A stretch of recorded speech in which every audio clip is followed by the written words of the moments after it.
First of all, without question, the nuclear issue never really went away. It sort of went into the background.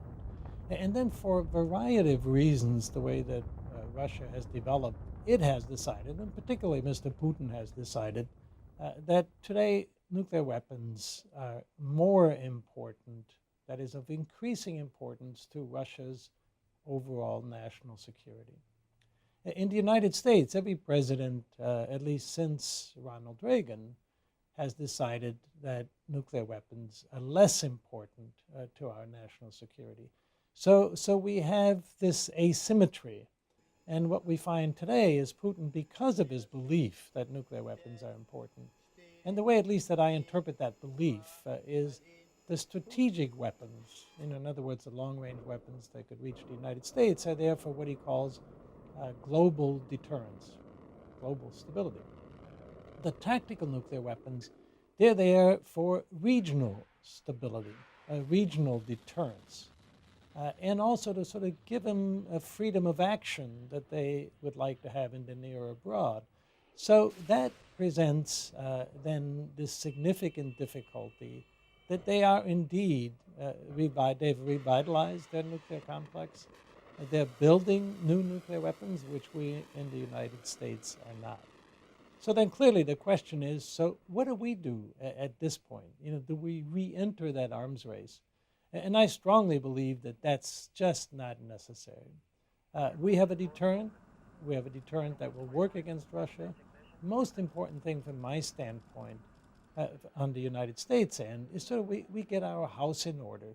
We make sure that our nuclear complex is actually able to take care of those weapons and those capabilities that we have.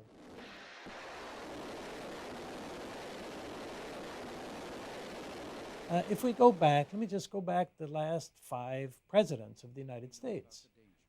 During Ronald Reagan's term, they were essentially putting the pieces in place for the nuclear capability. During George H.W. Bush's term, they got ready. And I would say by that time they had all of the pieces in place that they could actually build a nuclear weapon. During President Clinton's term, they actually decided to sort of step back from that brink, at least for some time. North Korea will freeze and then dismantle its nuclear program. And then we come to George W. Bush's term, and he very specifically said, we will never allow North Korea to get a nuclear weapon. Well, it turns out they did, on his watch. And so between maybe 2003, 2008, they had built perhaps 5 to 6 nuclear weapons. And then President Obama's policy, for a variety of reasons, has gone in a direction where he has looked mostly at using sanctions to punish North Korea, and then trying to prod the Chinese to use their influence as much as they might have on North Korea. And that simply has not worked. So we went from President Bush's term of 5 or 6 nuclear weapons to, by the time President Obama goes out of office, 20 to 25 nuclear weapons. So my view has been, we've tried sanctions, we've tried to prod China. None of that has worked. We've had several opportunities diplomatically through dialogue, and we've not availed ourselves sufficiently of that. And so at this point, even though we don't like it, it's sort of difficult to stomach going back to dealing with the North Korean leadership. But I believe we simply must talk to them. That will be one of the first issues for our president.